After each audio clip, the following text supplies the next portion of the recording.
Hey everyone, this is me the Maskal and welcome back to my YouTube channel again India Post Office GDS Corner. Hope you all guys are doing very well.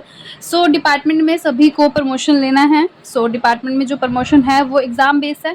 Exam base के promotion में क्या रहता है कि GDS 2 postman के लिए आप apply करते हो, GDS 2 MTS या पोस्टल असिस्टेंट कोई भी एग्ज़ाम की आप तैयारी कर रहे हो डिपार्टमेंट में. ये जो कॉन्सेप्ट्स हैं ये आपके लिए बहुत ज़रूरी है और बहुत इंपॉर्टेंट.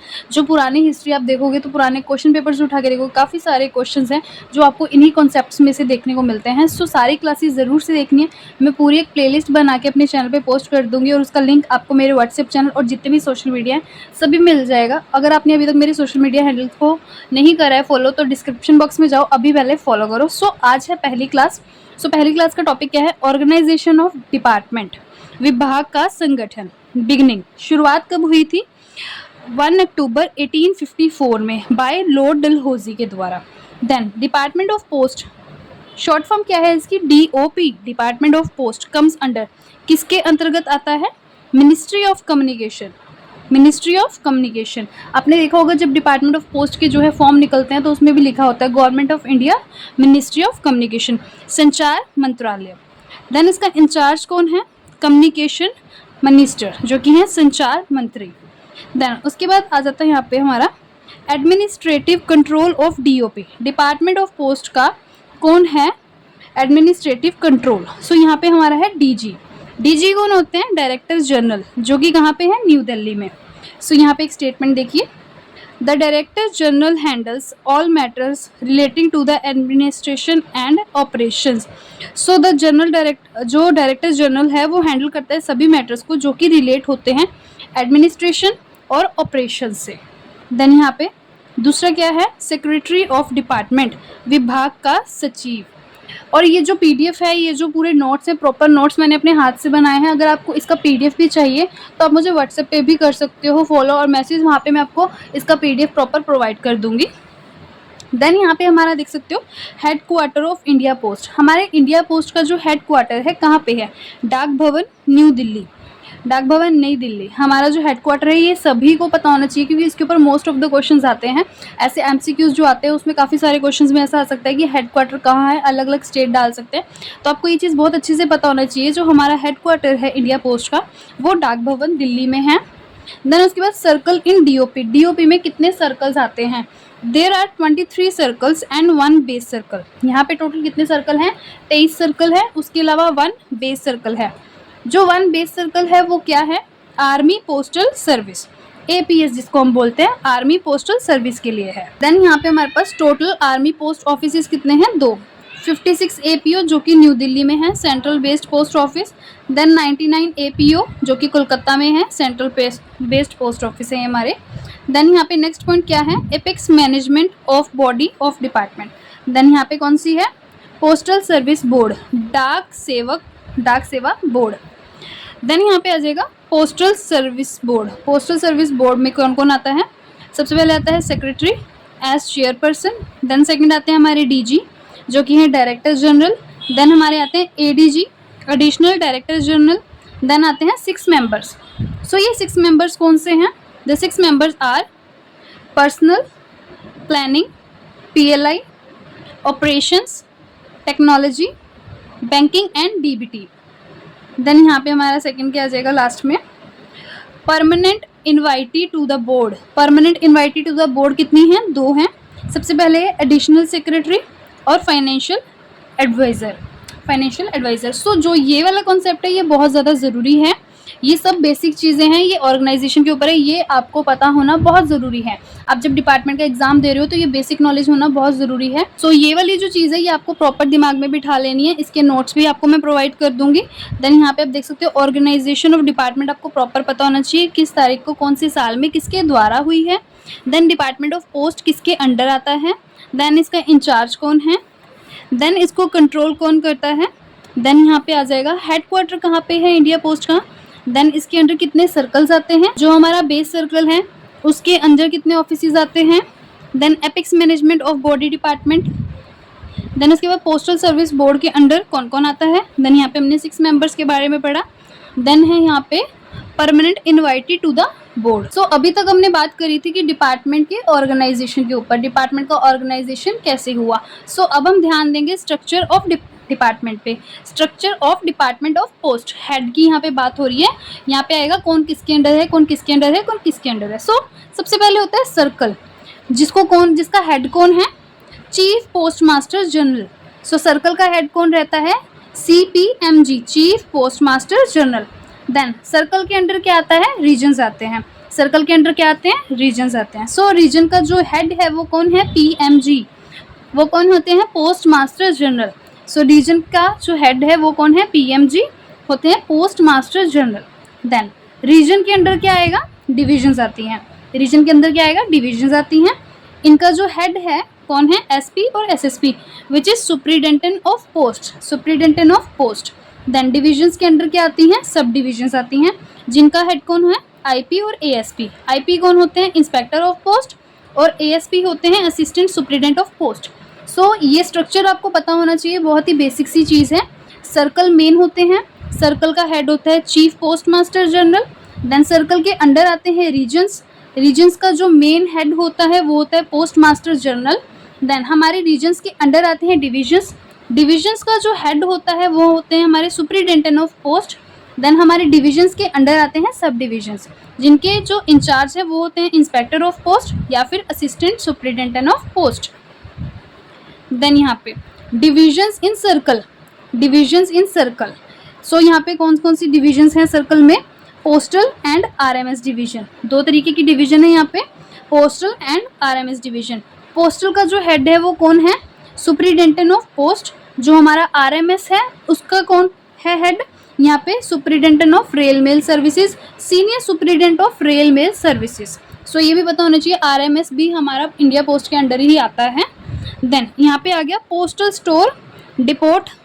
पोस्टल स्टोर डिपोट क्या है, जहाँ पे फॉर्म्स एंड स्टेशनरी मिलती है, जहाँ पे फॉर्म्स और स्टेशनरी मिलती है। यहाँ का हेड कौन है, superintendent of post. Then present in each region, जो हमारा पोस्टल स्टोर डिपोट है फॉर्म्स और स्टेशनरी के लिए, ये प्रेजेंट होता है सभी रीजन में। कहाँ पे प्रेजेंट होता है, सभी रीजन में। Then circle stamp depot, circle का स्टैंप डिपोट कौन सा होता है, इसका हेड कौन है, superintendent of post again. Then ये कहाँ पे प्रेजेंट है, प्रेजेंट इन ईच सर्कल। इस चीज़ को ध्यान रखना, इसके MCQs बहुत आते हैं। पोस्टल स्टोर डिपोट का हेड कौन है या फिर इसके अंडर क्या क्या आता है और ये प्रेजेंट किस में होता है, इसके MCQs आते हैं। थोड़ा कंफ्यूजिंग लगता है कि सर्कल है, रीजन है, डिवीजन है या सब डिवीजन है।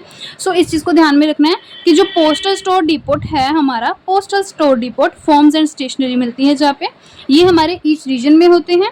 और जो सर्कल स्टैम्प डिपोट है जो कि हमारे जिसका हेड है सुपरिटेंडेंट ऑफ पोस्ट, ये ईच सर्कल में प्रेजेंट होते हैं।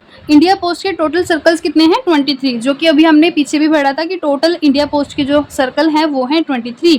सो states in north east circle, उत्तर पूर्वी डाक सर्कल के राज्य कौन कौन से हैं, टोटल 6 स्टेट्स हैं यहाँ पे, टोटल 6 स्टेट्स हैं। सबसे पहले स्टेट कौन सी आ जाएगी, अरुणाचल प्रदेश, देन आ जाएगी Tripura, then Manipur, then Mizoram, then Meghalaya, then Nagaland. So इनको भी याद करना बहुत ज़रूरी है। States in north east circle, north east circle में 6 स्टेट्स हैं टोटल। सबसे पहले Arunachal Pradesh, then Tripura, then Manipur, then Mizoram, then Meghalaya, then Nagaland. उसी के साथ states in West Bengal circle, West Bengal circle में कितनी स्टेट्स आती हैं, टोटल 3 स्टेट्स हैं। कौन कौन सी हैं, सबसे पहली है West Bengal, then Sikkim, then Andaman and Nicobar. कौन कौन सी स्टेट है यहाँ पे, अगेन रीड करेंगे, वेस्ट बंगाल, सिक्किम, अंडमान एंड निकोबार। उसके बाद आता है हमारा states in Maharashtra circle. Maharashtra circle में कौन कौन सी स्टेट हैं, यहाँ पे आपको शॉर्ट फॉर्म लिख दी है GM या MG भी आप कर सकते हो, 2 स्टेट्स। इसका फुल फॉर्म क्या हो जाएगा, महाराष्ट्र एंड गोवा, 2 MG कर देना यहाँ पे, महाराष्ट्र एंड गोवा या GM, Goa and Maharashtra. Then हमारे states in Gujarat circle, Gujarat circle में क्या क्या है, DDG यहाँ पे लिखा है, 2 स्टेट्स हैं। सबसे पहले गुजरात ही है, DDG किसके लिए लिखा है, दादरा एंड नागर हवेली एंड दामन एंड दीव। सो ये भी बहुत इंपॉर्टेंट चीज़ है, इसको ध्यान से दोबारा देखेंगे। जो नॉर्थ ईस्ट के सर्कल हैं उसमें 6 स्टेट्स आती हैं, which is Arunachal Pradesh, Tripura, Manipur, Mizoram, Meghalaya and Nagaland. उसी के साथ वेस्ट बंगाल में 3 स्टेट्स आती हैं, वेस्ट बंगाल, सिक्किम, अंडमान एंड निकोबार। हमारा महाराष्ट्र सर्कल में आती हैं 2 states, Maharashtra and Goa. Then हमारे गुजरात सर्कल में आती हैं 2 states, Gujarat, Dadra and Nagar Haveli and the दामन and the Diu. So next हम बात करते हैं states in Kerala circle. Kerala circle में कितनी स्टेट्स हैं टोटल? यहाँ पे 2 स्टेट्स हैं। कौन कौन सी? सबसे पहले है केरला, देन है यहाँ पे लक्षद्वीप। उसके बाद states in Punjab circle. Punjab circle में कितने यहाँ पे टोटल स्टेट्स हैं? 2 स्टेट्स हैं। सबसे पहले आता है पंजाब, देन आता है चंडीगढ़। उसके बाद states in Tamil Nadu circle. Tamil Nadu circle में कितने स्टेट्स हैं? अगेन 2 स्टेट्स हैं, तमिलनाडु एंड पौंडीचेरी। सो ये जो स्टेट्स हैं सारी जो मैंने आपको प्रीवियस भी पढ़ाई सबसे ज़रूरी हैं, ये नोट डाउन करके नोट्स बना लेना। अगर मुझसे नोट्स चाहिए तो ज़रूर से मुझे कमेंट सेक्शन में बता देना। स्टेट्स इन केरला सर्कल 2 हैं, स्टेट्स इन पंजाब सर्कल 2 हैं, स्टेट्स इन तमिलनाडु सर्कल 2 है। ये भी आपको याद होना चाहिए कितने स्टेट्स हैं। एमसीक्यूज इस पे भी काफ़ी बार प्रीवियस क्वेश्चन पेपर्स में आए हैं, ये भी पूछ सकते हैं कि कौन सी स्टेट है, इसके ऊपर भी एमसीक्यूज आ सकते हैं। देन उसके बाद बहुत इंपॉर्टेंट इन्फॉर्मेशन जो कि सबको पता होना चाहिए वो है आपके कौन से सर्कल है, उन सर्कल्स का हेडक्वार्टर कौन सा है। सो सबसे पहला है आंध्र प्रदेश सर्कल, जिसका हेडक्वार्टर मिल जाएगा विजयवाड़ा में। देन उसके बाद है हमारे पास सेकंड नंबर पे असम सर्कल, जिसका यहाँ पे हेडक्वार्टर है गुवाहाटी में। देन है यहाँ पे थर्ड नंबर पे बिहार सर्कल। बिहार सर्कल का जो हेडक्वार्टर है वो आपको मिल जाएगा पटना में। देन छत्तीसगढ़, छत्तीसगढ़ का जो हेडक्वार्टर है वो है रायपुर में। देन दिल्ली की हम बात करें, यहाँ पे दिल्ली का जो हेडक्वार्टर है वो है हमारा न्यू दिल्ली में। देन गुजरात, गुजरात का जो हमारा हेडक्वार्टर है इंडिया पोस्ट का वो अहमदाबाद में है। अहमदाबाद के बाद हमारा हरियाणा सर्कल का जो हेडक्वार्टर है वो है अम्बाला कैंट में। देन अगेन आ जाएगा हमारे यहाँ पे हिमाचल, हिमाचल का कहाँ पे है? शिमला में। हिमाचल का कहाँ पे है? शिमला में। जम्मू एंड कश्मीर सर्कल की अगर हम बात करें तो इनका जो हेडक्वार्टर है वो है श्रीनगर में। झारखंड सर्कल की अगर हम बात करें कि झारखंड सर्कल का जो हेडक्वार्टर है वो कौन से स्टेट में है? सो झारखंड का यहाँ पे है रांची में। देन उसके बाद कर्नाटका, कर्नाटका का जो हमारा हेडक्वार्टर है वो आ जाएगा बेंगलोर में। देन केरला सर्कल का जो हेडक्वार्टर है वो है तिरुवनंतपुरम में। देन उसके बाद हमारे एमपी मध्य प्रदेश का जो हमारा हेडक्वार्टर है वो भोपाल में है।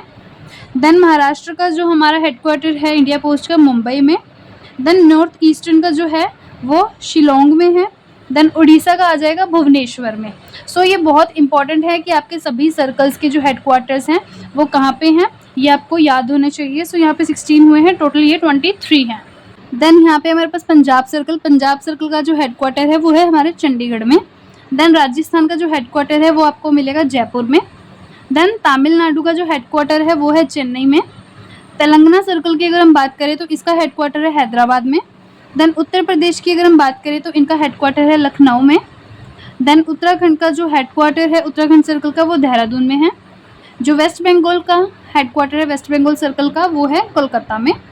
देन ये जो हेडक्वार्टर्स हैं ये याद होने चाहिए, इनके ऊपर भी एमसीक्यूज प्रीवियस क्वेश्चन पेपर में बहुत सारे आए हैं, ये आपको याद होने चाहिए। वर्बली आप 2-3 बार रिवीजन करोगे इजीली याद हो जाएंगे।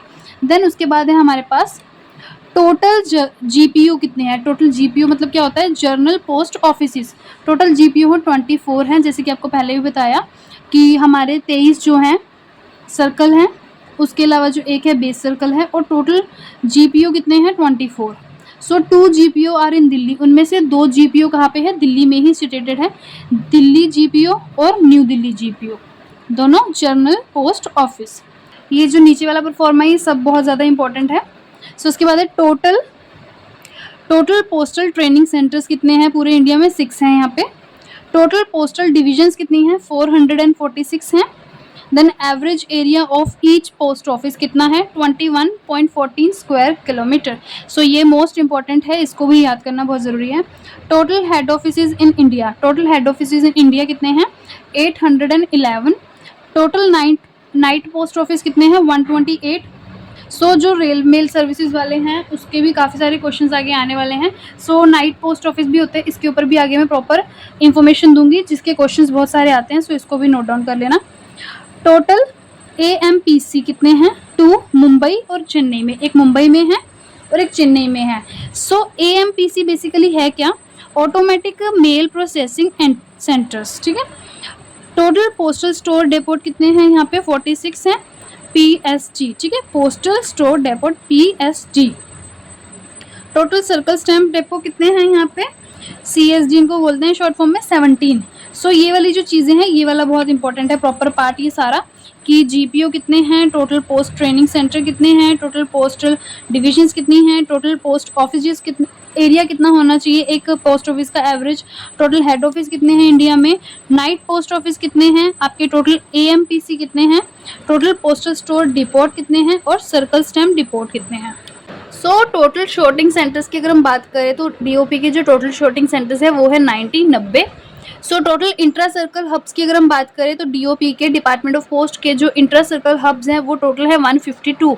देन एपीएस पे आ जाते हैं जिसको हम बोलते हैं आर्मी पोस्टल सर्विस। इनका हेड कौन होता है, एडिशनल डायरेक्टर जनरल। सो इसके ऊपर भी काफ़ी सारे क्वेश्चन पूछे जाते हैं एग्जाम में और ये in the rank of major general आता है। Then employ in APS, APS में जो एम्प्लॉय हैं वो कहाँ से आते हैं, सो 75% फ्रॉम द डीओपी, 75% क्या हैं वो डिपार्टमेंट ऑफ पोस्ट से ही आते हैं और 25 जो हैं रिक्रूटमेंट बाय आर्मी। सो 75% जो है डिपार्टमेंट ऑफ पोस्ट से ही आते हैं एपीएस में एम्प्लॉय और 25% हमारे आते हैं आर्मी से। Total postal region in India, so total postal regions कितने हैं अभी हमने पीछे पढ़ा, सर्कल्स कितने हैं, कितने यहाँ पे डिविजन्स हैं, सब डिविजन्स हैं, तो यहाँ पे 54 है टोटल।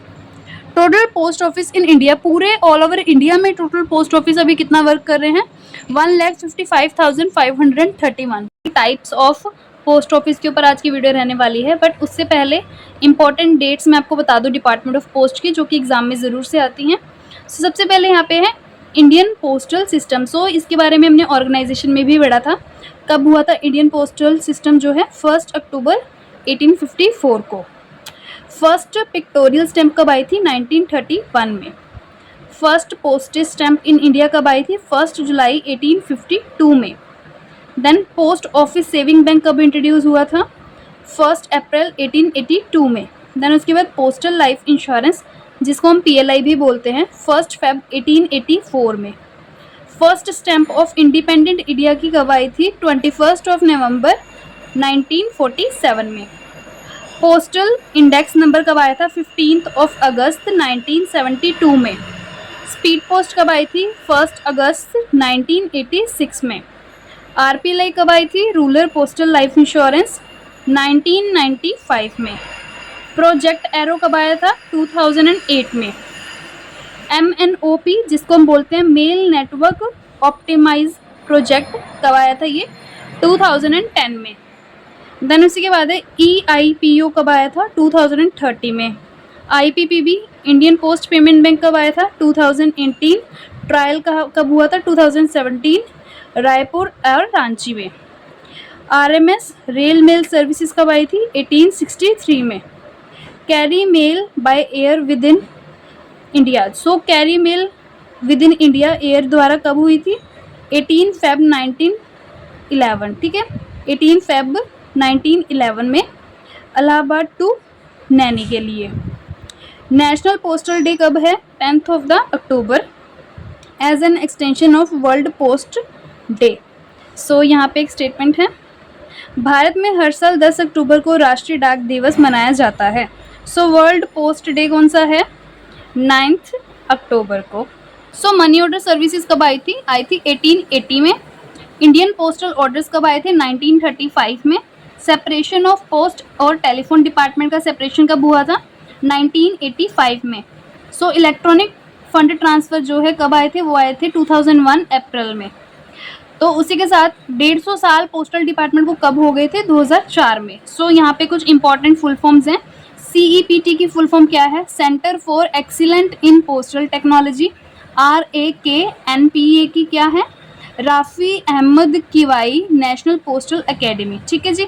CEPT का जो है हेड मैसूर है और इसका कहाँ है, गाज़ियाबाद में। सो ये बहुत इंपॉर्टेंट है, ये सब चीज़ें याद रखना कि कौन कौन सी इंपॉर्टेंट डेज़ है पोस्टल डिपार्टमेंट की, बिकॉज इनके ऊपर काफ़ी सारे क्वेश्चंस आते हैं, काफ़ी सारे MCQs आते हैं। सो ये बहुत बेसिक सी चीज़ है डिपार्टमेंट की, आपको याद होनी ज़रूरी है, इसको याद रखना बहुत इंपॉर्टेंट है।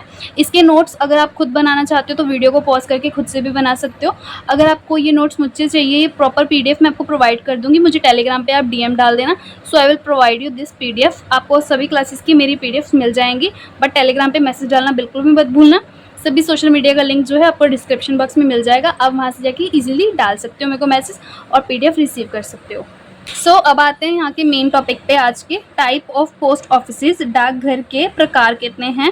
तो बेसिक है यहाँ पे 3 टाइप्स की हमारे पोस्ट ऑफिसेज हैं। सबसे पहले आता है हेड पोस्ट ऑफिस, जिसको प्रधान डाकघर बोलते हैं। देन आता है सब पोस्ट ऑफिस, जिसको हम बोलते हैं उप डाकघर। देन ब्रांच ऑफिस आता है, जिसको हम बोलते हैं शाखा डाकघर। सबसे पहले हमारे पास यहाँ पे हेड पोस्ट ऑफिस, प्रधान डाकघर। अ main office of group of post offices consist itself HO, सब ऑफिसेज एंड ब्रांच ऑफिसेज। एक मेन डाकघर, यहाँ पे हिंदी हम पढ़ लेते हैं इसकी। प्रधान डाकघर, डाकघरों का एक समूह होता है जिसमें स्वयं प्रधान डाकघर, उप डाकघर और शाखा डाकघर शामिल होते हैं। एचओ के अंडर क्या क्या होता है, सब ऑफिस भी उसके अंडर आता है, ब्रांच ऑफिस भी उसके अंडर आता है। इट इज़ यहाँ पे लिखा हुआ है कि group of post offices consist itself. यहाँ पे हिंदी में भी मैंने लिख दिया है, बिकॉज लास्ट टाइम काफ़ी सारे जो पीपल हैं वो ये चीज़ बोल रहे थे कि मैम हिंदी में भी इसका डेफिनेशन डाल दो। इस बार मैंने हिंदी में भी बहुत सारे यहाँ पे डेफिनेशन डाले हैं। It may be helpful to understand you. ठीक है, आप इजीली इसको अंडरस्टैंड कर सकते हो। Then account offices of all post offices. ये जो आपको पता है हेड ऑफिस है, ये सभी पोस्ट ऑफिसेज का क्या है, हेड है। और जितने भी पोस्ट ऑफिसेज हैं कम अंडर इट्स जुडिशरी, इसके अधिकार क्षेत्र में आते हैं। Then accounting plus monetary transaction of HO, SO and BO. उसका काम क्या है, अकाउंटिंग और मॉनेटरी ट्रांजेक्शन ऑफ सभी एचओ, एसओ और बीओ की देखना। देन उसके बाद यहाँ पे हमारे पास आ जाएगा हेड ऑफ एचओ। एचओ का जो हेड है वो कौन होता है, हेड पोस्ट मास्टर। ठीक है जी। उसके बाद आएगा head office can do all of transaction, all kind of transaction. HO में, एचओ हमारा हेड ऑफिस सभी प्रकार की ट्रांजेक्शन कर सकता है।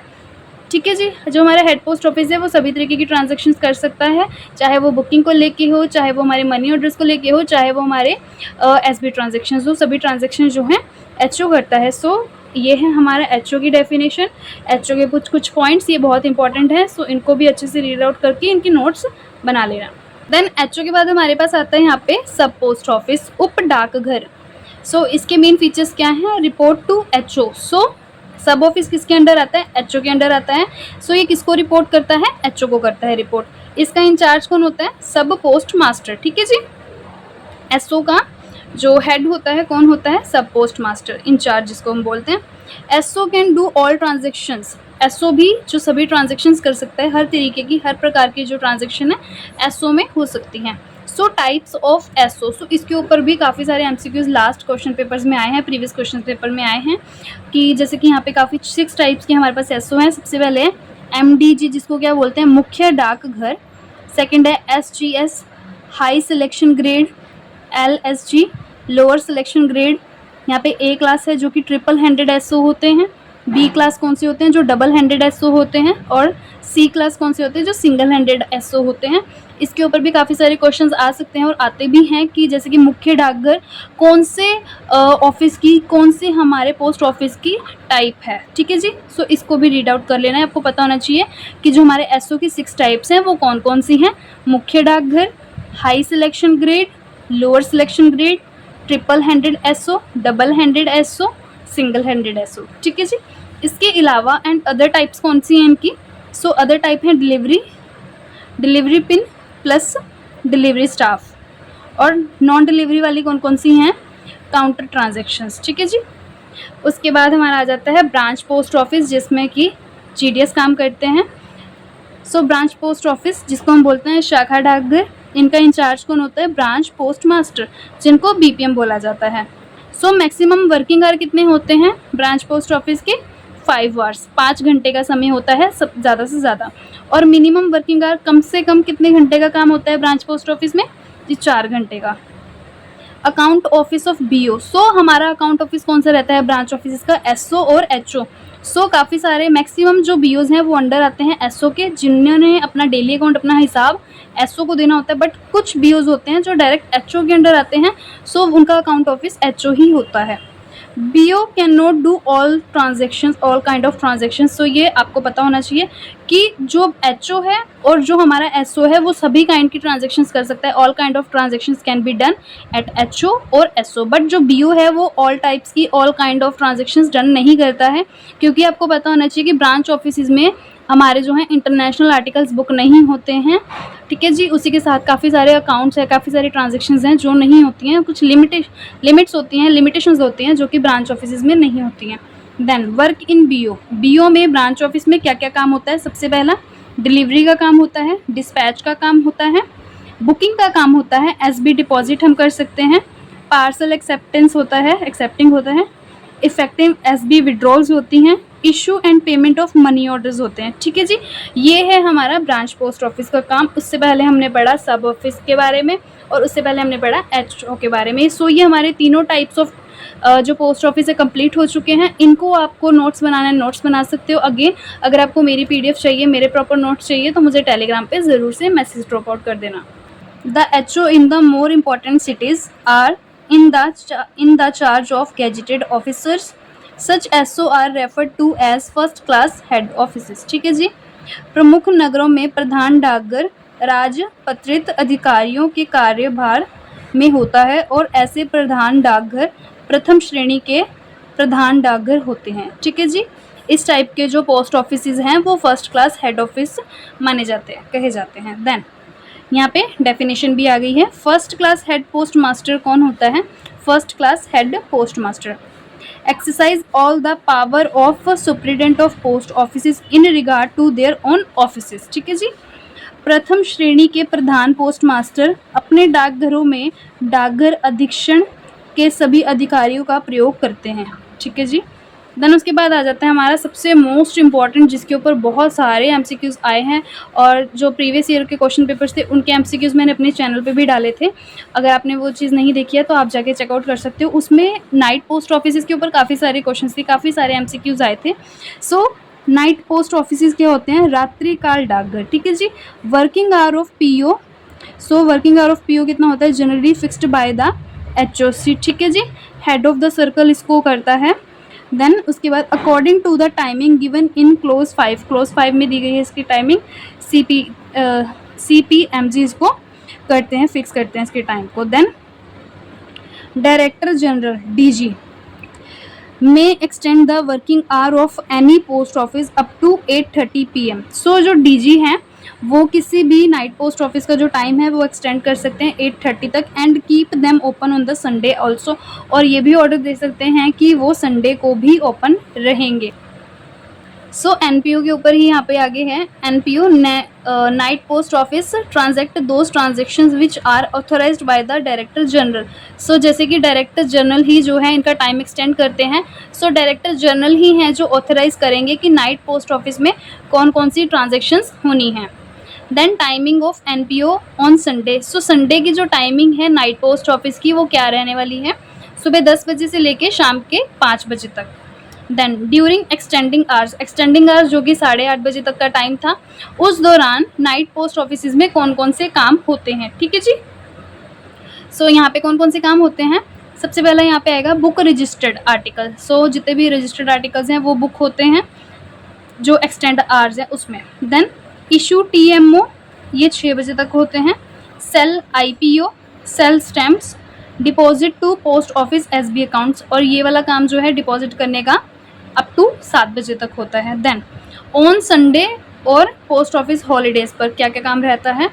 No clearance of letter box and no delivery, no money order payment, no SB payments. सिर्फ booking का काम होता है, उसके अलावा ये सब जो काम है ये नहीं होता है। इसके ऊपर भी MCQs आते हैं और आ भी सकते हैं कि ऑन संडे और पोस्ट ऑफिस हॉलीडेज़ वाले दिन नाइट पोस्ट ऑफिस में कौन कौन सा काम होता है या कौन कौन सा काम नहीं होता है। सो इसको भी क्लियरली अपने दिमाग में बिठा लेना है।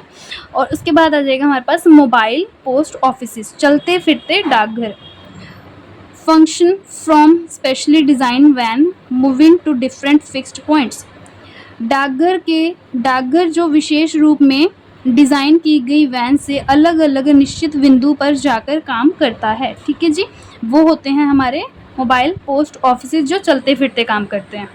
देन उसके बाद यहाँ पे एक पॉइंट है, provide the facility of late posting in different areas of cities at different timing according to fixed schedule.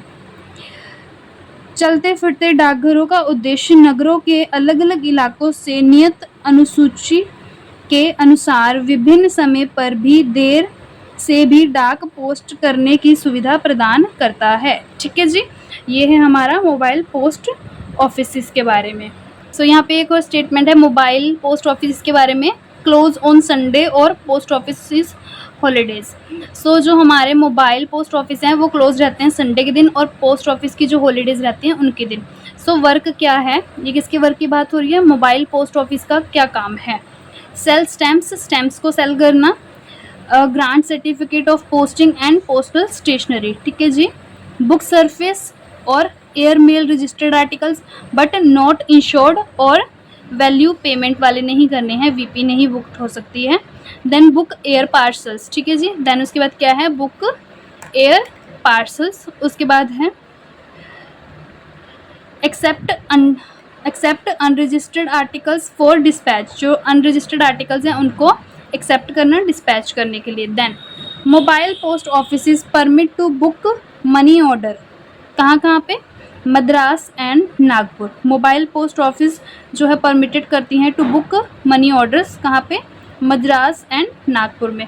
सो इसी के साथ यहाँ पे वर्क देख लेते हैं, जो हमारे मोबाइल पोस्ट ऑफिस हैं वो वर्क कहाँ कहाँ पे करते हैं। सो हमारे जो मोबाइल पोस्ट ऑफिस हैं वो वर्क करते हैं बॉम्बे में, कलकत्ता में, दिल्ली में, मद्रास में, नागपुर, हैदराबाद, बेंगलोर, कानपुर, पूना, जयपुर, भिलाई इंडस्ट्रियल टाउनशिप। ठीक है जी, ये प्रॉपर 11 है जगहें जहाँ पे जो है मोबाइल पोस्ट ऑफिस काम करते हैं, जहाँ पे चलते फिरते डाकघर जो है काम कर रहे हैं इन सब जगहों पे।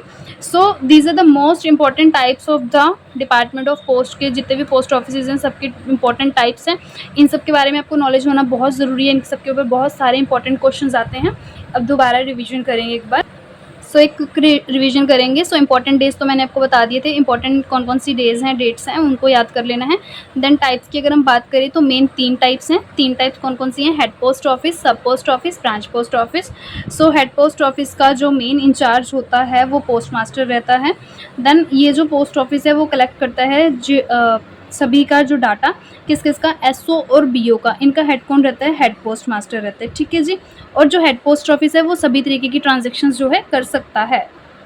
हमारा जो सब पोस्ट ऑफिस रहता है ये रिपोर्ट करता है एचओ को, जितना भी काम कर रहा है इनका इंचार्ज रहते हैं सब पोस्ट मास्टर। उसी के साथ यहाँ पे भी सभी तरीके की ट्रांजैक्शंस की जाती हैं। और यहाँ पे हमारे एसओ की भी 6 टाइप्स हैं, मुख्य डाकघर, हाई सिलेक्शन डाकघर grade, lower selection grade, triple handed SO, double handed sub office और हमारा सिंगल हैंडेड सब ऑफिस। इसके अदर काम उसके साथ ही हमारा ब्रांच पोस्ट ऑफिस आ जाता है, जिनके इंचार्ज रहते हैं हमारे ब्रांच पोस्ट मास्टर, जिनको बीपीएम कहा जाता है। मैक्सिमम ज़्यादा से ज़्यादा 5 घंटे तक ब्रांच पोस्ट ऑफिस काम करते हैं, कम से कम 4 घंटे तक काम करते हैं। और जो ऑफिस का रिकॉर्ड है, ऑफिस का जो अकाउंट ऑफिस है, या तो एसओ रहता है या HO, but BO can not do all kind of transactions. जो सभी तरीके की ट्रांजेक्शन्स हैं वो बीओ में, ब्रांच पोस्ट ऑफिस में नहीं की जाती हैं। मेन काम क्या है ब्रांच ऑफिस का, डिलीवरी करना, डिस्पैच करना, बुकिंग, एसबी को जमा करना, एसबी के विड्रॉल्स करना, parcel acceptance, issue and payment of money orders. Then उसके बाद हमने पढ़ा यहाँ पे फर्स्ट क्लास पोस्ट मास्टर के बारे में। देन उसके बाद यहाँ पे हमारा आ गया नाइट पोस्ट ऑफिस के बारे में। नाइट पोस्ट ऑफिस कौन डायरेक्ट करता है, इसका टाइम कितने बजे तक बढ़ा सकते हैं, 8 मैक्सिमम टाइम जो है जो हमारे डायरेक्टर जनरल हैं वो कर सकते हैं 8:30 तक हमारे नाइट पोस्ट ऑफिस का। जो हमारे नाइट पोस्ट ऑफिस हैं ये जो है ट्रांजैक्शंस जो भी करते हैं वो डायरेक्टर जनरल ही हमारे डिसाइड करते हैं कि कौन कौन सी ट्रांजैक्शंस हैं जो हमारे नाइट पोस्ट ऑफिस करेंगे। और जो हमारी टाइमिंग है संडे की वो 10 से लेके शाम के 5 बजे तक रहती है। और ड्यूरिंग एक्सटेंडिंग आवर्स कौन कौन सा काम होता है नाइट पोस्ट ऑफिस में, ये 5 तरीके के काम हैं। ऑन संडे और पोस्ट ऑफिस हॉलीडेज़ कौन कौन से काम नहीं होते हैं वो भी आपको समझ लेना है। देन मोबाइल पोस्ट ऑफिस के बारे में, जो चलते फिरते डाकघर हैं, इसके ऊपर मैंने प्रॉपर आपको इन्फॉर्मेशन दे दी है। आज है लेक्चर नंबर 3 जिसमें हम बात करने वाले हैं बिजनेस आवर्स के बारे में।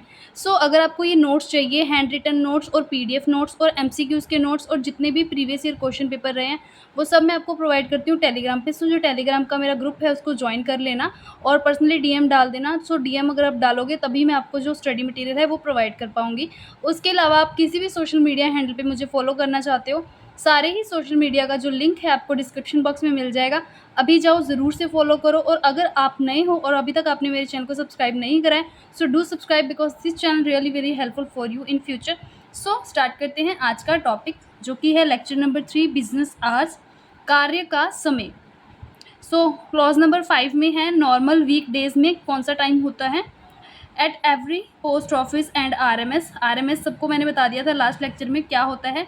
Rail mail services office the hours during which business is transacted with the public and the time at which mails are delivered and dispatch are clearly notified. So her post office और RMS का जो working hour होता है, during working hour में कौन कौन सा business होता है, ट्रांजेक्शन्स होती हैं पब्लिक के साथ, और जितना टाइम होता है उसके बीच में ही जो हमारी डाक है वो डिलीवर होती है, डिस्पैच होती है, clearly notified that. So last भी जो मैंने पीडीएफ्स डाली हैं, लास्ट जितने भी मैंने लेक्चर्स अभी तक अपलोड करे हैं और जो पीडीएफ्स प्रोवाइड करी है, चाहे वो हैंड रिटन नोट्स हैं या प्रॉपर बुकिश पीडीएफ है, उसमें भी जो हिंदी में ट्रांसलेशन डाली गई है। सो इसलिए मैं यहाँ पे भी हिंदी में भी ट्रांसलेट डालती हूँ। काफ़ी सारे कैंडिडेट्स हैं जो चाहते हैं कि वो हिंदी लैंग्वेज में दे, और काफ़ी हैं जो इंग्लिश को प्रेफर करना चाहते हैं, इसलिए मैंने दोनों लैंग्वेजेस में डाल दिया है, ताकि अगर आप इंग्लिश में भी देना चाहते हो तो आपको अंडरस्टैंड करना ईजी हो जाए।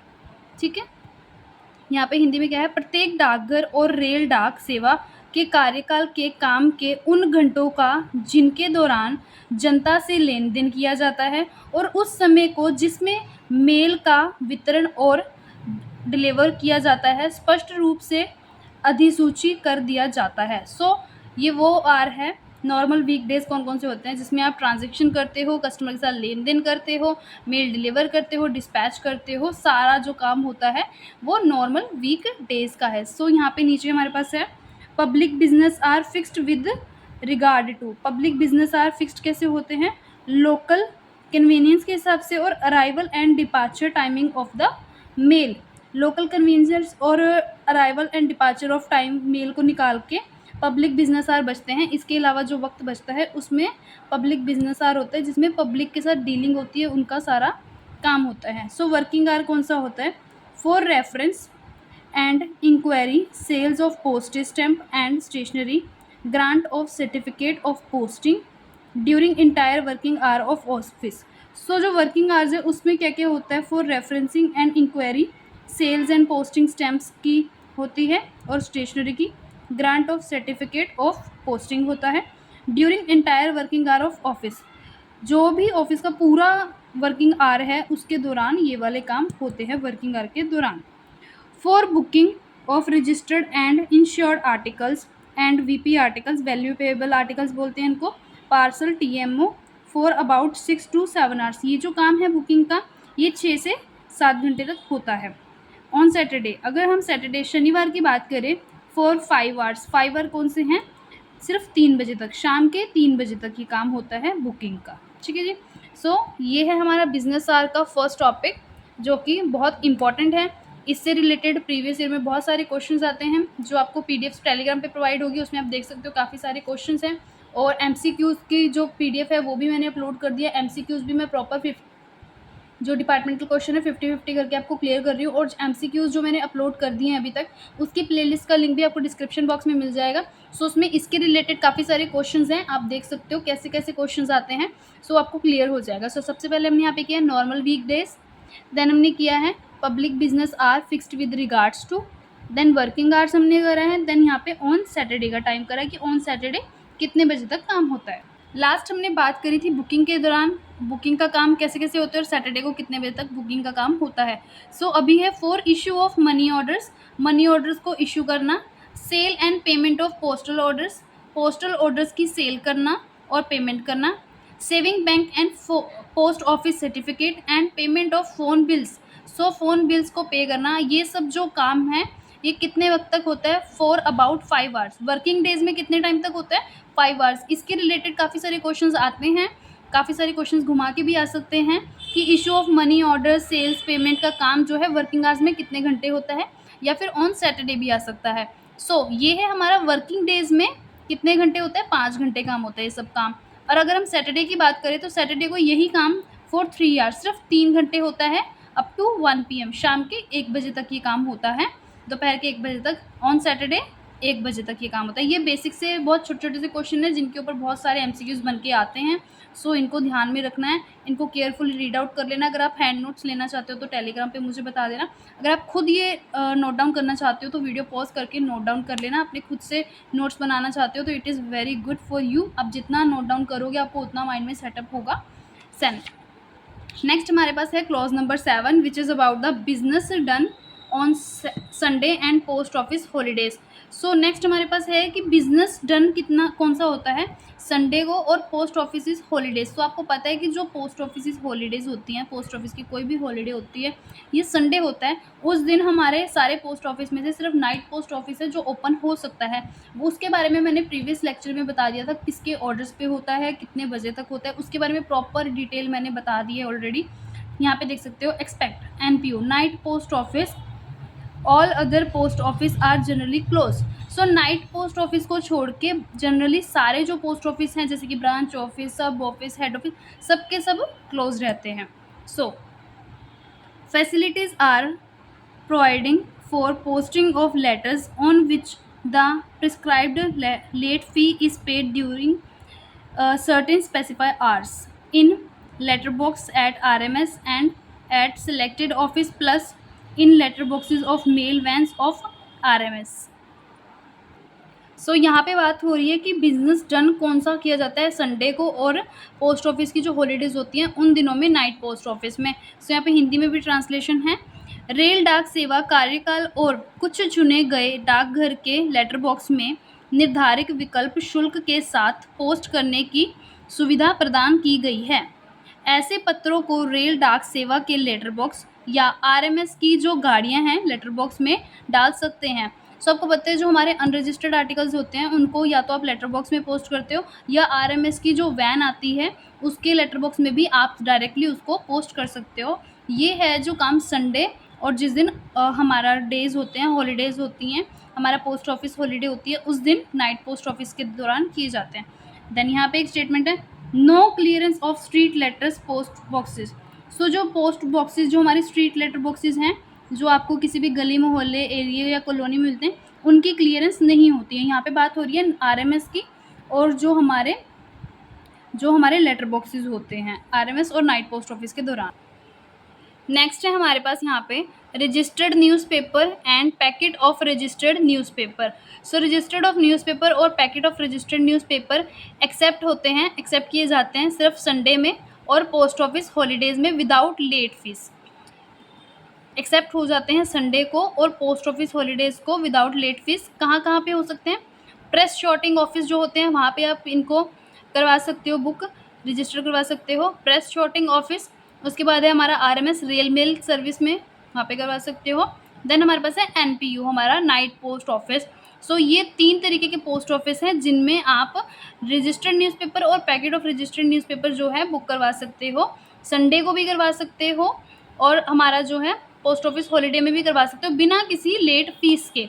सिर्फ ये 3 पोस्ट ऑफिस हैं। सो इन पे भी एमसीक्यूज़ बहुत सारे आते हैं, कुछ भी पूछ सकते हैं कि जो हमारे रजिस्टर्ड न्यूज़पेपर्स हैं वो पैकेट ऑफ रजिस्टर्ड न्यूज़पेपर हैं कौन कौन से दिन एक्सेप्ट होते हैं, वर्किंग आवर्स में होते हैं, अगर वर्किंग आवर्स में नहीं होते हैं संडे को अगर आप करवाना चाहते हो तो कौन से पोस्ट ऑफिस के अंदर करवा सकते हो। सो ये भी बहुत इंपॉर्टेंट एक टॉपिक है, इसको भी क्लियर कर लेना है। देन नेक्स्ट हमारे पास है एट एवरी पोस्ट ऑफिस और RMS office the are during which business is transacted with the public and the time at which mails are delivered or dispatched are clearly notified।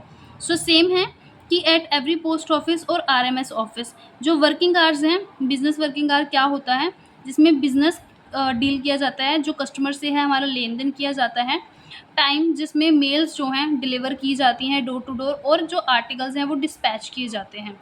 Then machine franked articles should not be posted in letter boxes और letter boxes of mail van। so जैसे कि आपको बताया है कि जो हमारे unregistered articles होते हैं उनको आप मेल वैन में भी डाल सकते हो डायरेक्टली। देन बट यहाँ पे जो हमारे मशीन फ्रैंक्ड आर्टिकल्स हैं उनको आप पोस्ट नहीं कर सकते, should not posted in letter boxes, उनको आप लेटर बॉक्सेस में नहीं पोस्ट कर सकते हो और letter box of mail van के जो लेटर बॉक्स हैं उसमें भी आप पोस्ट नहीं कर सकते। देन नेक्स्ट है हमारे पास क्लोज नंबर 8, जहाँ पे कहा जा रहा है पोस्ट ऑफिस हॉलीडेज़ के बारे में। टोटल जो 17 हॉलीडेज़ हैं हमारे यहाँ पे। देन सबसे पहले ये है हमारे पास रिपब्लिक डे 26 जनवरी को जो होती है। देन है इंडिपेंडेंस डे की हॉलीडे जो कि 15 अगस्त को होती है। देन महात्मा गांधी जयंती की हॉलीडे होती है पोस्ट ऑफिस की, जो कि 2 अक्टूबर को होती है। ईद जुहा बकरीद की हमारी छुट्टी होती है। मुहर्रम की छुट्टी होती है। ईद फितार की छुट्टी होती है। Good Friday, Christmas Day which is on 25 दिसंबर, बुद्ध पूर्णिमा, देन गुरु नानक जयंती, महावीर जयंती। ये हैं 11 वो हॉलीडेज़ जो पोस्ट ऑफिस के द्वारा होती है, बट टोटल कितनी है 17। सो यहाँ पे क्लियरली लास्ट एक स्टेटमेंट लिखी गई है, holidays are different in every circle. So each circle, जो अलग अलग सर्कल्स हैं सबके हिसाब से अलग अलग हॉलीडे होती हैं। हॉलीडेज़ को आप चेकआउट कर सकते हो डिपार्टमेंट की ऑफिशियल साइट पे जाके, इंडिया पोस्ट की ऑफिशियल साइट पे जाके आप हॉलीडेज़ पे क्लिक करोगे। देन आपका जो भी सर्कल है, जिस भी सर्कल से आप हो, पंजाब, दिल्ली, हरियाणा, यूपी, वेस्ट बंगाल, कहीं से भी आप हो, उस अपने सर्कल को सिलेक्ट करके आप टैप करके चेकआउट करोगे। सो आपके सर्कल के अकॉर्डिंग जो भी हॉलीडेज़ हैं पोस्ट ऑफिस की, वो आपको वहाँ पे विजिबल हो जाएंगी। नेक्स्ट है हमारे पास यहाँ पे late fees for posting. Posting की लेट फीस कितनी होती है? अगर तो आप रजिस्टर्ड आर्टिकल करते हो, लेट फीस कितनी रहेगी? 3 रुपीज़। और अनरजिस्टर्ड अगर आर्टिकल कर रहे हो, उसकी लेट फीस रहेगी 2 रुपीज़। देन यहाँ पे नेक्स्ट हमारा क्लोज नंबर 9 है। इसमें क्या है? Desirability of prepayment of postage. डाक के पूर्व भुगतान की वश्यनीयता। Fully prepayment article. Fully prepayment article कौन से होते हैं? जिनकी पेमेंट पहले से हो चुकी होती है। उसमें क्या क्या आपको फैसिलिटी मिलती है अगर कोई भी आर्टिकल आपने पूरा पे करके देन पोस्ट किया है? एक तो उसकी फास्ट डिलीवरी होगी और सिक्योरिटी पूरी होगी, क्योंकि आपने उसकी पेमेंट पहले से की है तो फास्ट डिलीवरी होगी और उसकी सिक्योरिटी प्रॉपर से होगी। इफ़ नॉट फुली प्रीपेड, अगर आर्टिकल कोई पहले से पूरा पेमेंट नहीं की गई है, मतलब डिलीवर होने के बाद कुछ अमाउंट ऑफ पेमेंट होनी है। नॉट ग्रेटर सिक्योरिटी, ज़्यादा सिक्योरिटी उसको नहीं मिलेगी उस आर्टिकल को। Detention for purpose of taxing the postage due on them. So detention मतलब रोक भी सकते हैं उनको, वो आर्टिकल्स को रोक भी सकते हैं। टैक्सिंग ऑफ द पोस्टेज भी कर सकते हैं due on them. Plus no special delivery, जिस इसमें फास्ट डिलीवरी है, ऐसी कोई स्पेशल डिलीवरी की सर्विस जो है इसमें प्रोवाइड नहीं की जाएगी। देन हमारे पास है यहाँ पे क्लोज नंबर 10 में postage stamp and stationery. So postage stamp क्या है?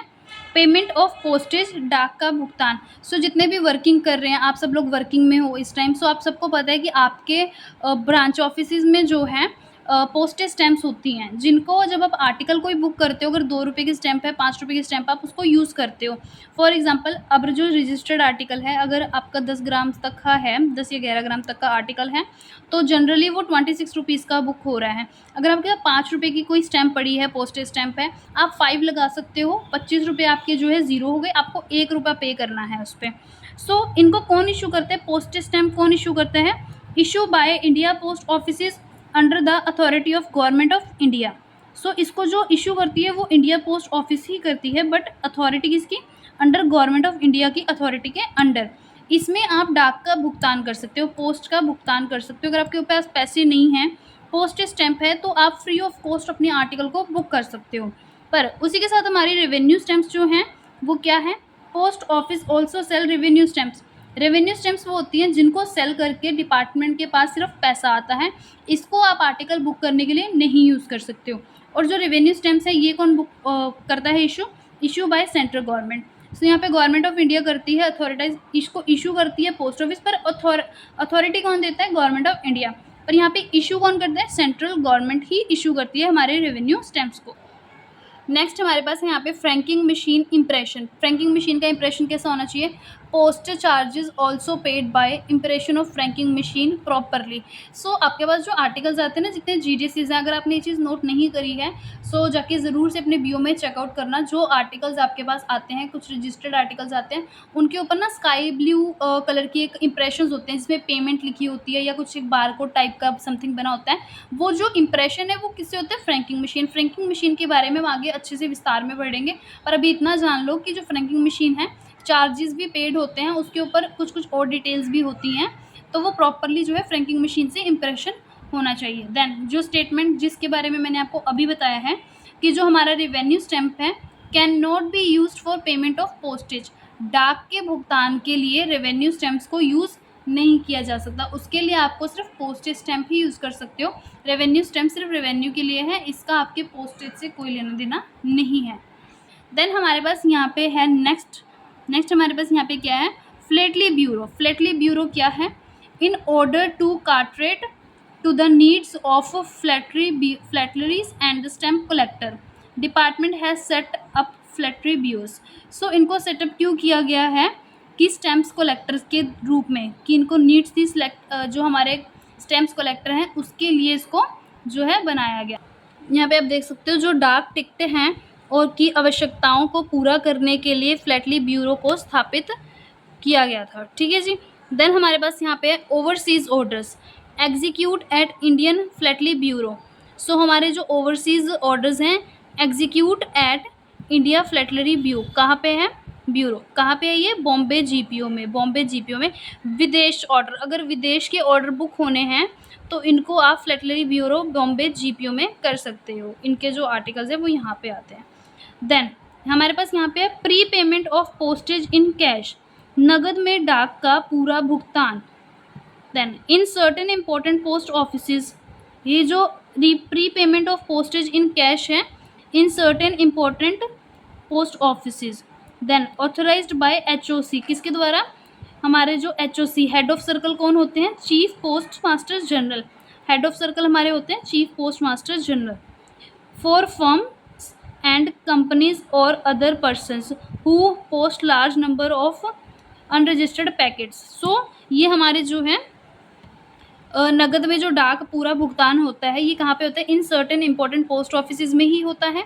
ऑथराइज्ड बाय एचओसी, हमारे जो head of circle chief post master के द्वारा ऑथराइज्ड होता है। फॉर फर्म्स मतलब इंडस्ट्रीज़ या बड़ी बड़ी जो कंपनीज होती हैं या कोई ऐसा पर्सन जो बड़े पैमाने पे large number of unregistered packets को बुक करता है। मिनिमम हमारे पास मिनिमम कितने होते हैं, 500 बिग सिटीज़ में और मिनिमम 250 इन स्मॉल टाउन्स में आर्टिकल्स बुक होते हैं। जो हमने सर्टेन पोस्ट ऑफिस के पीछे बात करी है कि जो हमारे सर्टेन पोस्ट ऑफिसेज हैं वो कहाँ कहाँ पे सिचुएटेड हैं, बॉम्बे में, कलकत्ता में, Madras, Nagpur and Delhi also. Authorised by the HOC, HOC head of circle ये कौन होते हैं, मैंने भी पीछे बताया चीफ पोस्ट मास्टर जनरल होते हैं। ठीक है, जो कि ऑथराइज्ड होते हैं चीफ पोस्ट मास्टर जनरल के द्वारा ये सारे जो पोस्ट ऑफिसेज हैं। Then pre payment of postage in cash, इनकी जो प्री पेमेंट है वो सारी कैश में होती है। बट फॉर दिस क्या है, sender use special registered journals and post minimum 50 articles at a time. So इसके लिए क्या है, बट यहाँ पे आगे कि सेंडर जो है यूजेस करता है स्पेशल रजिस्टर्ड जर्नल्स को एंड पोस्ट करता है मिनिमम 50 आर्टिकल एक समय पे कम से कम 50 आर्टिकल्स बुक करवाने होते हैं। So in some gazetted and HSG higher selection grade post office जो होते हैं, आपको पता है first class post office, higher selection grade जो पोस्ट ऑफिस होते हैं, also available pre payment of postage in cash. जो इन सम गैजेटेड और हमारे हायर सिलेक्शन ग्रेड के पोस्ट ऑफिस हैं ऑल्सो इनमें भी अवेलेबल है pre payment of postage in cash. किसके लिए, फॉर फर्म्स बिजनेस इस्टेब्लिशमेंट मतलब स्टार्टिंग करना, कंपनीज और बड़े बड़े बिजनेस स्टार्टिंग करने के लिए। फॉर नेक्स्ट है हमारे पास यहाँ पे post minimum 500 articles at a time, एक समय पे कम से कम 500 आर्टिकल्स बुक करना। In respect of letters closed covers, जो ये लेटर्स हैं क्लोज्ड कवर होनी चाहिए, प्रॉपर जो भी पैकेट होता है उसमें पैकेट होना चाहिए। Inland cards, post cards, unregistered parcels, ये सब जो हैं बुक हो सकते हैं। सो ये है इन सम गैजेटेड और higher selection grade post office के बारे में। सो हम स्टार्ट करेंगे क्लोज नंबर 13 से, जो कि स्टार्ट होता है स्पॉइल्ड और डिफेस्ड स्टैम्प्स। क्या होता है इसका मतलब, कटा फटा या विरूपित डाक टिकट। जो टिकट्स जो हैं कटी फटी होती हैं वो कौन कौन क्या होती हैं, not allowed in payment of postage. So ऐसी जो स्टैम्प्स होती हैं, ऐसी जो पोस्टेज स्टैम्प्स होती हैं कटी फटी होती हैं या कुछ भी प्रॉब्लम होती है उनमें, वो अलाउड नहीं होती हैं पेमेंट ऑफ पोस्टेज के लिए। क्या क्या इशू हो सकते हैं, ऑब्लिटरेटेड हो सकती हैं, डिफेस्ड हो सकती हैं, टॉर्न हो सकती हैं, जैसे फटा हुआ हो सकता है, कट हो सकती है, ओवर प्रिंट हो सकती है, डबल प्रिंट हो सकती है ऐसी स्टैम्प, ये सेपरेट अलग हुई स्टैम्प। ऐसी अगर इस प्रकार में से कोई भी स्टैम्प है तो ऐसी स्टैम्प जो है अलाउ नहीं होएगी पोस्टेज स्टैम्प के पेमेंट के लिए। तो इनमें से अगर कोई भी स्टैम्प है तो वो अलाउ नहीं होएगी पेमेंट ऑफ पोस्टेज के लिए। From embossed envelopes only, from embossed envelopes. So यहाँ पे देख लेंगे, special registration envelopes provided by PO can't use for unregistered postal articles. तो जो स्पेशल रजिस्ट्रेशन एनवलप्स हैं जो कि आपको मिलेंगे, प्रोवाइड किए जाएंगे पोस्ट ऑफिस के द्वारा, आप उनको यूज़ नहीं कर सकते अनरजिस्टर्ड पोस्टल आर्टिकल्स के लिए। यहाँ पे मैंने हिंदी में भी दे दिया है क्योंकि ट्रांसलेशन के लिए भी, और जितनी पुरानी आपको पीडीएफ्स मिलेंगी वो भी आपको ट्रांसलेशन के साथ ही मिलेंगी। इसी के अलावा अगर आपको ये हैंड रिटन नोट्स आपको चाहिए सो आप मुझे टेलीग्राम पे डीएम डाल देना। सो आपको मैं ये जितने भी हैंड रिटन नोट्स हैं जो मैंने खुद से बनाए हैं ये आपको मैं प्रोवाइड कर दूँगी टेलीग्राम पे। देन नोट, ये स्पेशल है, इसको कर लेना है। Offence under Indian penal code. So यहाँ पे क्या है, अपराधनीय क्या है, using for pre payment of postage stamp और पोस्टल फ़ी। सो इसके रिलेटेड क्या है, दंडनीय। Stamps already been used for any other purpose. अगर कोई स्टैम्प, तो यहाँ पे हम स्टैम्प्स की बात कर रहे हैं, अगर कोई भी पोस्टेज स्टैम्प ऑलरेडी यूज़ हो चुकी है और उसको आप यूज़ कर रहे हो किसी भी पर्पस के लिए तो ये ऑफेंस है, दंडनीय अपराध है एक। सो ऐसा करने पे आपको अपराध भी हो सकता है। देन नेक्स्ट है हमारे पास यहाँ पे क्लॉज नंबर 14, फिक्टिशियस स्टैम्प, जिनको हम क्या बोलते हैं, नकली टिकटें। सो मैन्युफैक्चर एंड यूज़, सो इसका मैन्युफैक्चर करना और इसका इस्तेमाल करना फिक्टिशियस स्टैम्प्स का ये प्रोहिबिटेड है, मना है।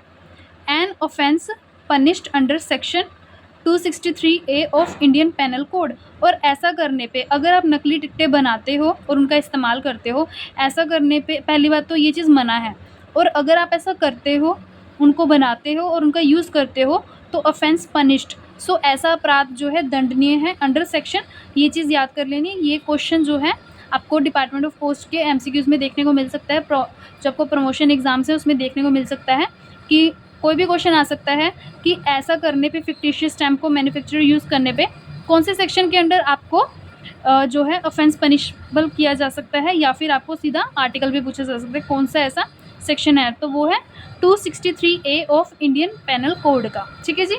देन यहाँ पे है, how ever reproduction of stamp allowed, so for illustration purpose in a philatelic publication. So illustration, कोई चित्र होता है, कोई पिक्चर होती है, उस पर्पज़ के लिए फिलेटलिक पब्लिकेशन के लिए must only be in black. So ये वाली जो स्टैम्प्स हैं ये ब्लैक कलर में ही अलाउड हैं। यहाँ पे हमने हिंदी में भी ट्रांसलेट लिख दिया है, सो इसको आप रीड आउट कर लेंगे। सो यहाँ पे क्या लिखा है, जो चित्रण वाली टिकटें हैं ये जो हैं इनको अनुमति है, पर इस ऐसी जो हैं ऐसी पुस्तकें केवल काले रंग की ही होनी चाहिए। देन उसके बाद है यहाँ पे क्लॉज नंबर 15 जो किसके बारे में है, पैकिंग के बारे में। सो एवरी लेटर, हर एक चिट्ठी, packet, parcel stamps with at least, so कितनी स्टैम्प्स के साथ होना चाहिए, स्टैम्प्ड, कितनी स्टैम्प्ड होनी चाहिए, एटलीस्ट टू स्टैम्प्स। कौन सी, जब कोई भी लेटर बुक करते हो आप अपने डिपार्टमेंट ऑफ पोस्ट, अपने पोस्ट ऑफिस से, तो उस पर एक तो बुकिंग, जहाँ से आपने बुकिंग करी है, आप अगर बुक कर रहे हो कोई आर्टिकल तो आप उस पर स्टैम्प डालोगे, और सेकंड जो स्टैम्प रहती है वो कहाँ की रहती है, डेस्टिनेशन। अगर आपके पास आज की डेट में कोई भी आर्टिकल रिसीव हो रहा है, बैग ओपन कर रहे हो, जितने भी आर्टिकल्स आपके पास रिसीव हुए हैं आप उनके ऊपर डेट स्टैम्प ज़रूर से लगाते हो। इस चीज़ का ध्यान रखना है, ये क्वेश्चन भी बहुत इंपॉर्टेंट है। ये चीज़ पूछी भी जा सकती है कि जो लेटर्स हैं, पैकेट है, पार्सल हैं, उनके ऊपर कितनी स्टैम्प्स होनी चाहिए, 2। या फिर ये भी हो सकता है कि कौन कौन से पोस्ट ऑफिस की, सबसे पहले बुकिंग पोस्ट ऑफिस की होनी चाहिए, देन डेस्टिनेशन पोस्ट ऑफिस जहाँ से वो आर्टिकल डिलीवर होने वाला है, दोनों पोस्ट ऑफिस की जो डेट स्टैम्प है वो उस लेटर, पार्सल या पैकेट पे होनी चाहिए। देन पैक्ड इन, जो पैकेट है वो कैसे पैक्ड होना चाहिए, पैकिंग की बात हो रही है यहाँ पे, स्ट्रॉन्ग कवर में, एक स्ट्रॉन्ग कवर में। अगर वो पैकेट स्ट्रॉन्ग कवर में नहीं होता है, no responsibility of post office, इसकी जिम्मेवारी पोस्ट ऑफिस की नहीं है। फॉर फ्रेगल आर्टिकल, ऐसे नाजुक वस्तुओं की जो जिम्मेदारी है वो पोस्ट ऑफिस की नहीं है, ये आपको स्ट्रॉन्ग कवर करना ही होगा।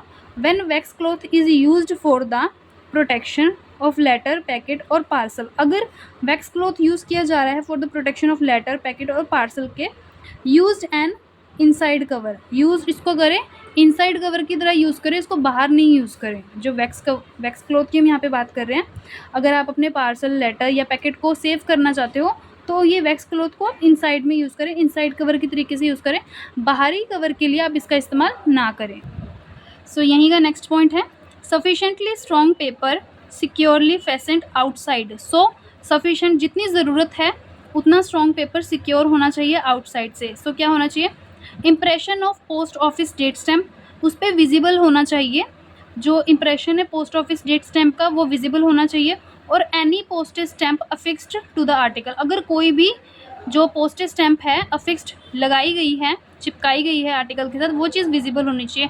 सो जो आर्टिकल को आपने पैक करना है उसको इतना स्ट्रांगली करना है कि इतना सफिशिएंट स्ट्रांग होना चाहिए और सिक्योर होना चाहिए कि उसके ऊपर पोस्ट ऑफिस की जो डेट स्टैम्प है वो भी विजिबल हो और उसी के साथ जो पोस्टेज स्टैम्प्स उसके ऊपर चिपकाई गई हैं वो भी विजिबल हों। देन यहाँ पे सेकंड पॉइंट में आ जाएगा every letter packet parcel should closed in such manner, जो आपका चिट्ठी है, जो आपका पैकेट है, जो आपका पार्सल है, कोई भी वस्तु है, उसको क्लोज करना है किस मैनर में, does not give rise to sharp edges. Edges क्या होता है, कोने। फॉर एग्जांपल हमारे पास कोई एक पार्सल है, वो उसके 4 कोने हैं, तो उसको इस तरीके से पैक करना है कि वो जो उसके कॉर्नर्स हैं, एजिस हैं, वो ज़्यादा शार्प ना हो। अगर आप टेप कर रहे हो तो उसको अच्छे से स्क्रॉल करें, उसको अच्छे से टेप रोल आउट करें कि वो साइड्स जो हैं, जो उसके एजिस हैं, जो उसके कोने हैं, वो स्मूथ हो, वो शार्प ना हो, तीखे ना हो। नेक्स्ट है हमारे पास यहाँ पे क्लॉज नंबर 16 जिसमें बात हो रही है सीलिंग के बारे में। सो आपने आर्टिकल को सील कैसे करना है। सो सबसे पहले है not to use sealing wax outside unregistered article और लेटर और पैकेट। सो जो सीलिंग का प्रोसेस है, ये सीलिंग वैक्स जो है वो यूज़ नहीं होती किसके लिए, अनरजिस्टर्ड के लिए। अनरजिस्टर्ड अगर कोई लेटर है, अनरजिस्टर्ड कोई पैकेट है, उस चीज़ के लिए सीलिंग वैक्स को यूज़ नहीं किया जाएगा एक्सेप्ट किसके अलावा, इफ़ नेसेसरी, अगर ज़रूरत है। सो अनरजिस्टर्ड आर्टिकल में भी तब यूज़ हो सकता है अगर ज़रूरत है तो। अ पीस ऑफ टिश्यू और other thin paper should be used specially for foreign articles. देखो, a piece of tissue, tissue का टुकड़ा या फिर उसके अलावा कोई और पतला पेपर जो है वो यूज़ हो सकता है specially for the foreign articles के लिए ये चीज़ यूज़ हो सकती है। देन उसके बाद है हमारे यहाँ पर क्लॉज नंबर 17 जिसमें बात हो रही है posting of coins etcetera. So coins आ गए, बुलिशंस आ गए, प्रीशियस स्टोन्स, कीमती पत्थर हो गए, ज्वेलरी हो गई, articles of gold and silver, silver और गोल्ड का कोई आर्टिकल हो गया, करेंसी और बैंक नोट्स हो गए, can be sent by inland post only insured. अगर आपका इंश्योर्ड है आर्टिकल तो ही आप ये सब चीज़ें जो हैं पोस्ट कर सकते हो बाय पोस्ट ऑफिस। सो ये क्वेश्चन भी काफ़ी बार एग्जाम में आया है, इस चीज़ को भी ध्यान रख लेना है कि पोस्टिंग आप कौन कौन सी चीज़ों की, ये भी आ सकता है कि कॉइन, गोल्ड, ज्वेलरी, ये सब चीज़ें क्या आप पोस्ट कर सकते हो। अगर पोस्ट कर सकते हो तो कैसे कर सकते हो, ये वाली जो चीज़ें हैं ये सब पोस्ट हो सकती हैं बट इंश्योर्ड होना चाहिए, ओनली इंश्योर्ड। अनरजिस्टर्ड आर्टिकल में ये सब चीज़ें आप पोस्ट नहीं कर सकते हो। देन नेक्स्ट है हमारे पास यहाँ पे क्लोज नंबर 18 लेटर बॉक्स के बारे में। सो हमारे letters, post card, inland letter cards और पैकेट्स, ये सब जो हैं पोस्टेड इन लेटर बॉक्स, ये सब जो हैं पोस्ट होते हैं लेटर बॉक्स में। पोस्टेज ड्यू, पोस्टेज का अगर कोई ड्यू चल रहा है, प्लस लेट फीस, वो सब क्या होना चाहिए, फुली प्रीपेड होना चाहिए, फुली प्रीपेड होना चाहिए। देन ये सब चीज़ें जो हैं आप लेटर बॉक्स में पोस्ट कर सकते हो। Then machine franked articles not posted in letter box, अगर मशीन से कोई फ्रैंक किए गए आर्टिकल्स हैं उनको आप लेटर बॉक्स में पोस्ट नहीं कर सकते हो, नॉट है यहाँ पे, ठीक है। सो यहाँ पे क्लॉज नंबर 17, अभी हमने पीछे क्लॉज नंबर 17 पढ़ा, उसी के एक्सप्रेशंस हैं आगे, ये इन पे हम ध्यान देंगे। सो पोस्टिंग ऑफ कॉइन्स, ये मोस्ट इंपॉर्टेंट है, ये बहुत ज़्यादा क्वेश्चन पूछा जाने वाला है, सो इसको ध्यान से देखेंगे। सो यहाँ पे देखेंगे expression articles of gold and silver के लिए क्या है, आर्टिकल्स मेड होली और पार्टली ऑफ गोल्ड, जो आर्टिकल्स पूरी तरीके से या कुछ तरीके से गोल्ड या सिल्वर के हैं पर नहीं होने चाहिए वो सिक्के, एंड इलेक्ट्रॉन और अदर प्लेटलेट गुड्स, जो होली या पार्टली कुछ हिस्से में गोल्ड या सिल्वर के बने हैं बट नहीं होने चाहिए, वो कॉइन्स नहीं होने चाहिए, इलेक्ट्रॉन नहीं होने चाहिए और एनी अदर प्लेटलेट गुड्स नहीं होना चाहिए। और यहाँ पे एक्सप्रेशन ऑफ कॉइन्स क्या है, डज नॉट इंक्लूड कट, ठीक है, conflict coins remitted on behalf of currency department and mints. So अगर हम कॉइन्स की बात करें तो यहाँ पे कोई भी नकली कॉइन्स नहीं होने चाहिए remitted on the behalf of currency department के लिए, ठीक है जी, नकली सिक्के नहीं होने चाहिए। Expression currency note does not include डिफेस्ड note, यहाँ पे कटे फटे नोट्स जो हैं इंक्लूड नहीं होने चाहिए। ये सब चीज़ें अलाउड हैं, बट यहाँ पे इन चीज़ों की बात हो रही है कौन कौन सी चीज़ें नहीं अलाउड हैं, जैसे कि ये सब चीज़ें नहीं अलाउड है, कॉइन्स वगैरह गोल्ड और सिल्वर के, यहाँ पे नकली कॉइन्स नहीं होने चाहिए। और यहाँ पे अगर करेंसी नोट की बात करें तो यहाँ पे करेंसी नोट में क्या है, डिफेड नोट्स, कटे फटे नोट्स नहीं होने चाहिए। एक्सप्रेशन ऑफ ज्वेलरी, ज्वेलरी में क्या है, included watches the case of which are entirely और mainly composed of gold silver and platinum. So jewellery में आता है, वॉचेस आती हैं, the case of which are entirely और mainly composed of gold silver और प्लेटिनम की बनी होंगी, सिर्फ वो जो है आप कर सकते हो पोस्ट। नेक्स्ट है हमारे पास यहाँ पे clause number 19 which is talking about the posting in special letter box. So special letter box में आप क्या पोस्ट कर सकते हो, letter boxes marked for letters only, so used for posting only letters and post card. So ऐसे letter box जो कि mark किए गए हैं फॉर लेटर्स ओनली, जिनके ऊपर पहले से ये चीज़ मार्क है कि ये वाले जो पोस्ट बॉक्सेज हैं ये सिर्फ चिट्ठियों के लिए हैं, तो उनमें आप कौन कौन सी चीज़ें पोस्ट कर सकते हो, उसमें आप सिर्फ लेटर और पोस्ट कार्ड ही पोस्ट कर सकते हो।